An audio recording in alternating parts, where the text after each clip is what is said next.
अनंत कोटी ब्रह्मांड नायक राजाधिराज योगीराज श्री स्वामी समर्थ महाराज की जय।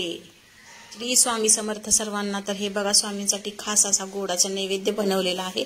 तर कसा बनवला हे या व्हिडिओमध्ये नक्की पहा, शेवटपर्यंत स्किप न करता पहा। स्वामी चरित्र सारामृत 7 दिवसाचं पारायण चालू झालेलं आहे। तर पहिल्या दिवशीचा मी हा नैवेद्य केलेला आहे बघा, स्वामींसाठी खास असा गोडाचा नैवेद्य आहे। तर खजूर होती छान अशी मऊसूत आणि हे बघा, खसखस पहिल्यांदा मी कोरडीच भाजून घेतलेली आहे कढईमध्ये आणि मग मी तूप टाकून ही खजूर थोडीशी नरम गरम अशी करून घेतलेली आहे। आणि मऊ आहेच खजूर, तर आणि ही तुपामध्ये थोडीशी गरम करून घेतली आणि हे बघा, थोडीशी गरम झाल्यावरती ही मी मिक्सरला फिरवून घेतलं। छान अशी मिक्सरला पेस्ट बनवून घेतलेली आहे। याची ओबडधोबडच केलेली आहे, पण खजूर असल्यामुळे चिकट झालं। तर हे बघा, मिक्सरच्या भांड्यामध्ये करून घेतली पेस्ट आणि हे बघा, ही पेस्ट घालून मी कढईमध्ये परत आणि मी तुपाचा हात घातला, त्यात तूप घातलं 1 चमचाभर आणि तुपामध्ये छान अशी परतून घेतली व काजू बदामचे तुकडे केलेले आहेत बघा हे।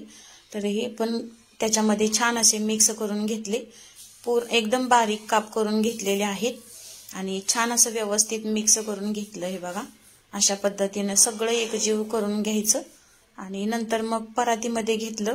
परातीमध्येही थोडासा तुपाचा हात लावला आणि तुपाच्या हाताने व्यवस्थित असं मळून घेतलेलं आहे आणि मळून एक छान असा रोल बनवलेला आहे। बघू शकताय तुम्ही, खूप छान टेस्टी लागतो हा पदार्थ, नक्की ट्राय करून बघा। आणि स्वामींसाठी गोडाचा नैवेद्य पहिल्या दिवशी तर हाच माझ्या डोक्यात आला।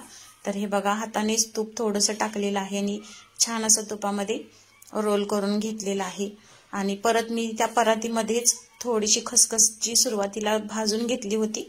खसखस भाजून घ्यायची कारण खूप टेस्ट लागते, तशीच कच्ची टाकायची नाही।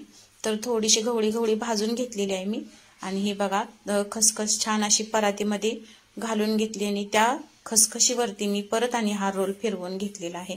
तर हे बघा, अशा पद्धतीने आपला रोल तयार झालेला आहे। तर आता ही खसखस टाकून त्या खसखशीमध्ये छान असा रोल फिरवून घेतलेला आहे। जास्त कुठेतरी लागली कुठेतरी नाही अशी पण चालतं, खूप छान टेस्ट लागते। तर हे बघा, अशा पद्धतीनं आणि बरेच व्हिडिओ पण मी बघितलेले आहेत, असं नाही की आपण मनानच केलं काहीतरी। तर व्हिडिओ बघूनच मी हे शिकलेले आहे आणि हे फ्रीजमध्ये ठेवलं 10 मिनिटांसाठी। तर 10 मिनिटात एकदम छान असं कडक झालं, वड्या कट करण्यासारखं। तर हे बघा, छान अशा वड्या कट करून घेतल्या।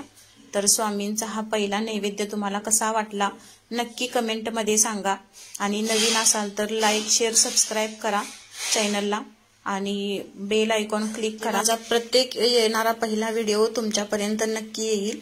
तर अशा पद्धतीने हा गोडाचा नैवेद्य स्वामींसाठी बनवलेला आहे। तर नक्की कमेंटमध्ये सांगा कसा वाटला। धन्यवाद।